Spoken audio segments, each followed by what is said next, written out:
Zonja dhe zotërinj, përshëndetje. Unë jam Jon Çeku dhe ky është edicioni informativ. Policia në Toronto tha se një person ka qelluar me armë ndaj konsullatës amerikane të martën, por nuk ka raporte për të lënduar. Zona rreth konsullatës u bllokua dhe policia po shqyrton provat, duke gjetur dëshmi të përdorimit të armës. Nuk ka informacion për ndonjë të dyshuar ose motiv, ndërsa autoritetet amerikane nuk kanë komentuar ende.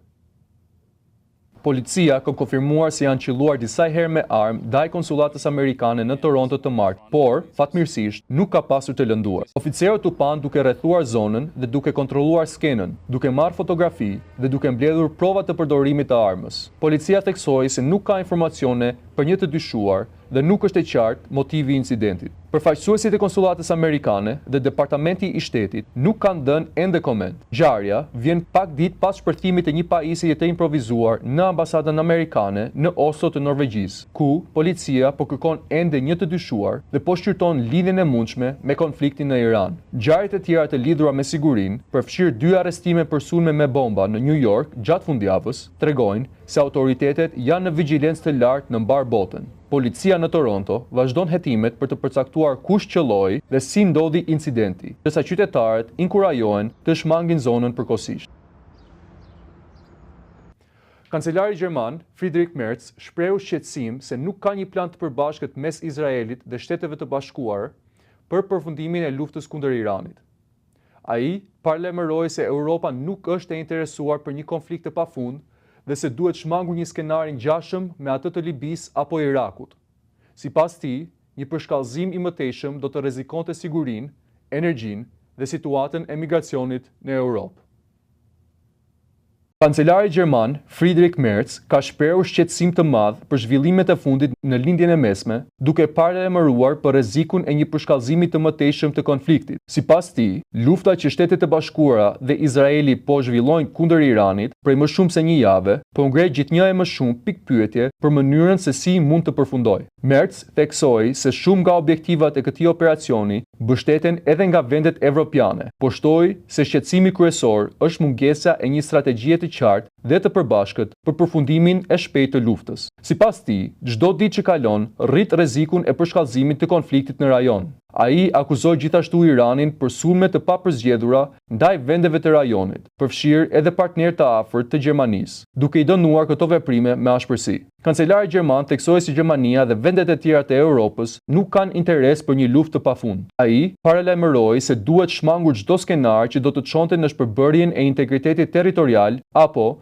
në destabilizimin e mëtejshëm të Iranit, duke kujtuar përvojat negative të konflikteve në Libi dhe Irak. Sipas Merz, një zhvillim i tillë do të kishte pasoja të drejtpërdrejta edhe për Europën, duke ndikuar në siguri, furnizimin me energji dhe mundësisht edhe në rritjen e flukseve migratore. Ndërkohë, ai paralajmëroi se diskutimet për hapa të mundshëm aneksimi në Jeruzalem do të vështirësonin edhe më shumë zgjidhjen me 2 shtete në konfliktin izraelito-palestinez. Qeveria gjermane u ka bërë thirrje autoriteteve izraelite të shmangin veprime të tilla, ndërsa ministri i jashtëm gjerman pritet të udhtojë drejt Izraelit për të përcjellë këtë mesazh. Në fund, kancelari gjerman theksoi se është thelbësore që vendet evropiane të qëndrojnë të bashkuara dhe të japin një mesazh të qartë për uljen e tensioneve dhe gjetjen e një zgjidhjeje diplomatike për konfliktin.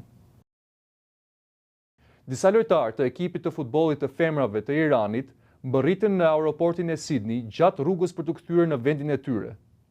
Autoritetet australiane njoftuan se 5 prej tyre morën viza humanitare për të qëndruar në Australi. Ekipi i futbollit të femrave të Iranit ka mbërritur në aeroportin e Sydney në Australi, teksa ishte në tranzit për të kthyer në vendin e tyre. Pamjet e filmuara gjatë natës tregojnë lojtarët iraniane duke zbritur nga avioni dhe më pas duke hipur në një autobus që i transportoi drejt terminalit ndërkombëtar të aeroportit. Sipas autoriteteve australiane, gjatë këtij tranziti, 5 prej futbollistëve mungonin, edhe ato kanë marrë viza humanitare që u lejojnë të qëndrojnë në Australi. Vendimi është konfirmuar të martën nga autoritetet australiane, ndërsa mediat lokale raportojnë se lojtarët mbërriten në aeroport nën vëmendjen e medjave dhe të mbështetësve. Nuk janë dhënë shumë detaje për arsyet e dhënies së vizave humanitare, por vendimi pritet të ndikojë në qëndrimin e 5 futbollistëve, të cilat nuk do të kthehen në Iran bashkë me pjesën tjetër të ekipit. Ndërkohë, pjesa tjetër e skuadrës vazhdon udhëtimin drejt vendit të tyre, pasi qëndrimi i shkurtër në Sydney ishte vetëm një ndales tranziti gjatë kthimit nga udhëtimi i tyre ndërkombëtar. Sekretari Amerikan i Mbrojtjes, Pete Hegseth, deklaroi se Irani ka bërë një gabim të madh duke shënjestruar vendet fqinje në rajon. Ai paralajmëroi se nëse Teherani pengon rrjedhën e naftës në ngushticën e Hormuzit, Shtetet e Bashkuara do të reagojnë shumë më ashpër. Ndërkohë, Pentagoni konfirmoi se forcat amerikane kanë goditur edhe mjetet detare iraniane të përfshira në vendosjen e minave. Sekretari Amerikan i Mbrojtjes, Pete Hegseth, ka akuzuar Iranin se ka bërë një gabim të madh duke sulmuar vendet fqinje në rajon, duke paralajmëruar për pasojat të rënda nëse tensionet vazhdojnë të përshkallëzohen. Gjatë një konferencë për shtyp në Pentagon, Hegseth deklaroi se veprimet e Iranit tregojnë natyrën e regjimit në Teheran dhe sipas tij janë kryer në mënyrë të pakontrolluar dhe pa dallim objektivash. Në të njëjtën konferencë, shefi i shtabit të përbashkët të forcave të armatosura amerikane, generali Dan Kane, bëri të ditur se forcat amerikane kanë goditur javën e kaluar një anije iraniane që shërbente si transportues dronësh. Ai shtoi se komanda qendrore e ushtrisë amerikane vazhdon operacionet për të goditur anije dhe depo që përdoren për vendosjen e minave detare. Sipas Kane, këto operacione do të vazhdojnë edhe në ditët në vijim, ndërsa ushtria amerikane po shqyrton edhe opsione për të garantuar sigurinë e anijeve tregtare në ngushticën e Hormuzit, një nga rrugët më të rëndësishme për transportin global të naftë. Nga ana e tij, Hegseth citoi edhe paralajmërimin e presidentit amerikan Donald Trump, i cili tha se nëse Irani përpiqet të bllokojë rrjedhën e naftës në këtë ngushticë strategjike, Shtetet e Bashkuara do të reagojnë 20 herë më fort se deri tani. Deklaratat vijnë pasi Irani njoftoi se do të vazhdojë bllokadën e naftës në rajon, një zhvillim që ka rritur më tej tensionet dhe frikën për përshkallëzim të konfliktit në lindjen e mesme. Presidenti i Këshillit të Bashkimit Evropian Antonio Costa tha se deri tani vetëm Rusia ka përfituar nga lufta në lindjen e mesme. Ai theksoi gjithashtu se rendi ndërkombëtar i bazuar në rregulla po sfidohet nga Shtetet e Bashkuara, ndërhyrjet tregtare të Kinës dhe shkeljet e paqes nga Rusia.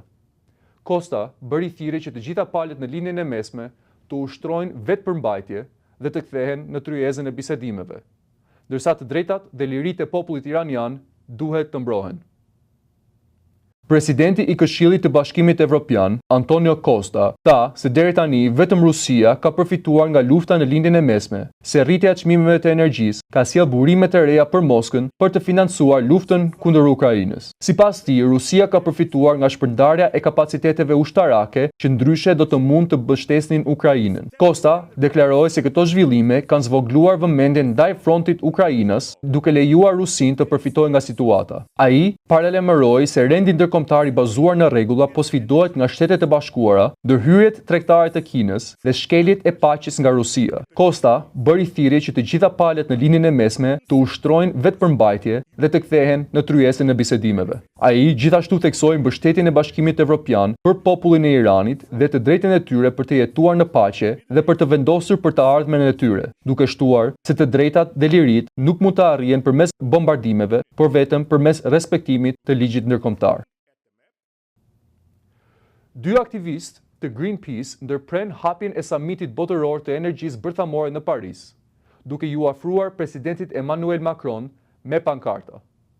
Aktivistët kritikuan importin e uraniumit nga Rusia, ndërsa Macron u përgjigj se Franca prodhon energji bërthamore vetë. Rreth 15 aktivistë të tjerë bllokuan konvojet jashtë samitit, që synon të promovojë përdorimin dhe sigurinë e energjisë bërthamore globalisht.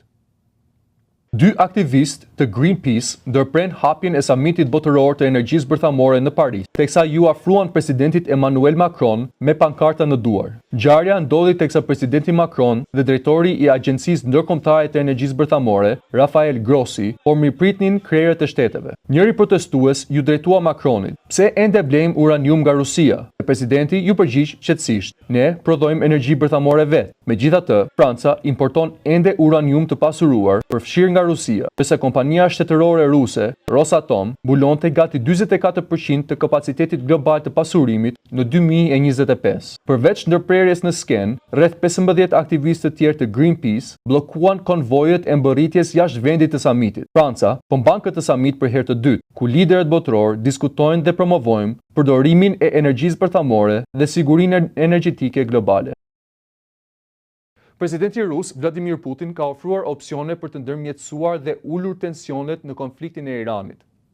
Sipas zëdhënësit të Kremlinit, Dmitri Peskov, këto propozime mbeten ende të hapura dhe Rusia është e gatshme të ndihmojë sa të mundet. Detajet të mëtejshme mbi përmbajtjen e propozimeve nuk janë zbuluar, pasi ato janë përcjell vetëm te presidenti amerikan.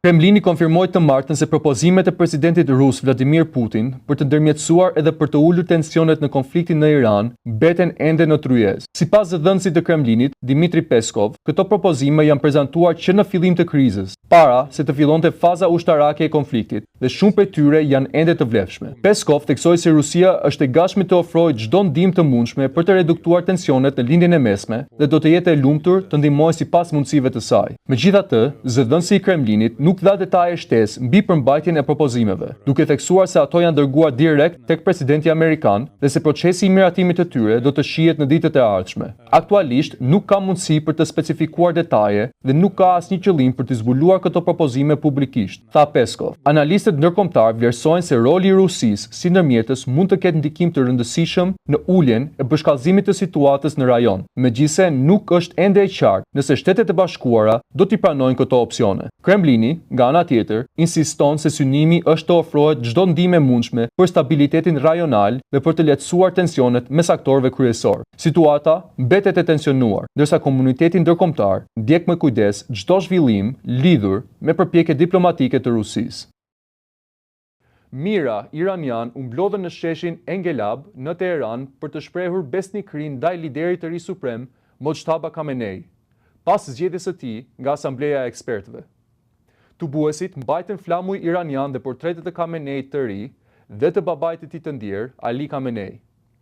Zgjedhja e Mojtabas vlerësohet nga mbështetësi si një vendim i madh që forcon unitetin e brendshëm dhe sfidon presionet ndërkombëtare.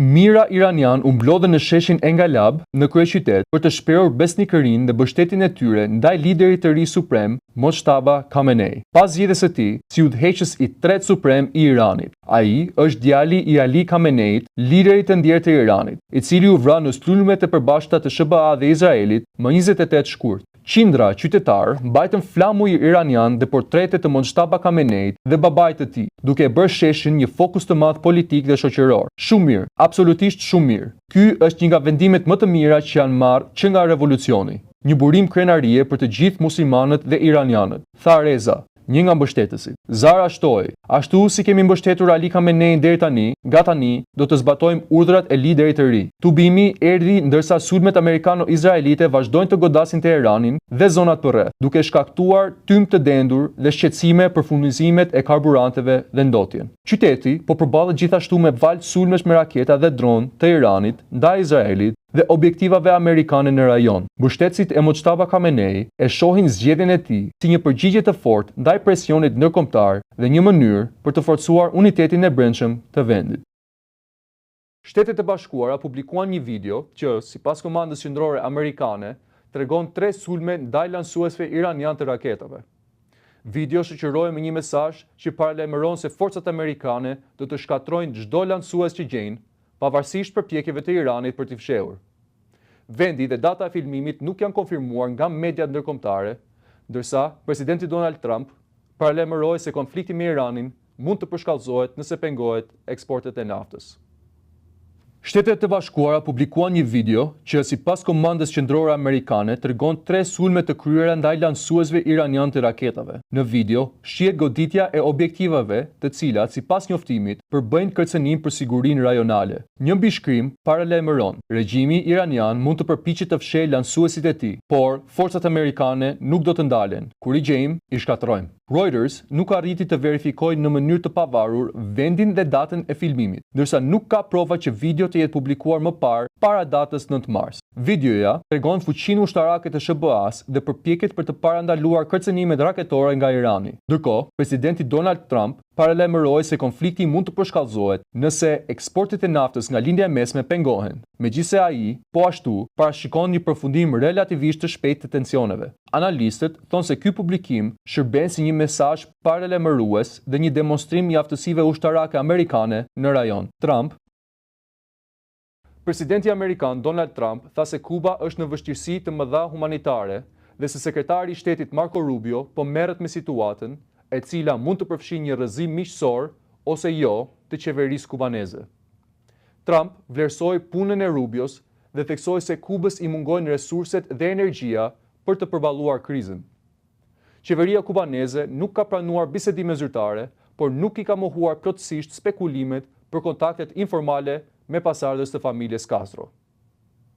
Presidenti Amerikan Donald Trump paralajmëroi se Kuba mund të përballet me një krizë të thellë humanitare dhe se sekretari i shtetit Marco Rubio po merret me këtë çështje, e cila mund të përfshijë një marrje miqësore të qeverisë kubaneze ose një veprim jo miqësor. Trump e përshkroi situatën në Kubë si tepër të rënduar, duke theksuar mungesën e energjisë dhe të mjeteve financiare dhe shëndetësore për popullsinë. Ai vlerësoi punën e Rubios, duke thënë se ai mund të mbahet mend si një nga sekretarët e shtetit më të suksesshëm dhe se ka aftësinë të komunikojë në gjuhën lokale, gjë që ndihmon me negociata. Qeveria kubaneze ka mohuar të ketë bisedime zyrtare me Shtetet e Bashkuara, por nuk ka përjashtuar mundësinë e kontaktit informal me Raúl Guillermo Rodríguez Castro, nipi i ish-presidentit Raúl Castro. Komuniteti i kubanëve të mërguar, kryesisht në Miami, ka pasur historikisht interes për ndryshimin e qeverinë kubaneze dhe ka shprehur në të kaluarën ambicie për rrëzimin e regjimit të krijuar nga lideri revolucionar Fidel Castro. Analistët thonë se SBA po monitoron situatën humanitare dhe mund të ndërhyjë në mënyrë diplomatike